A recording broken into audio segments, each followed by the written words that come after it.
Share ko lang mga kaibigan dahil natutuwa ako dito sa bago kong Blue Lens side mirrors. Hindi dahil pang padagdag pogi kundi hindi nakawawa ang aking mga mata tuwing papasok ako sa trabaho at tuwing gabing ako'y pauwi. Yung blue tint kasi ay nakakatulong upang babawasan ang liwanag na nakasisilaw mula sa headlight ng mga sasakyan o sikat ng araw.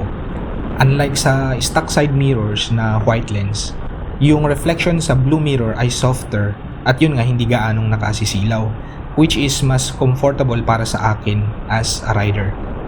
Siyempre yung stock mirrors nagbibigay ng clearer and accurate reflection. Yun nga lang masakit talaga sa mata ko yung reflection ng lights, lalo na kung hindi ko suot yung prescription eyeglasses ko na merong sun adaptive at anti-radiation feature dahil everyday nasa harap ako ng computer.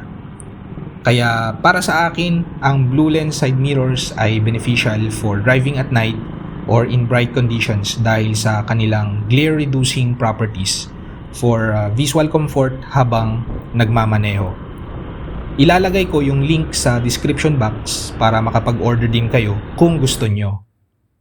Ride safe!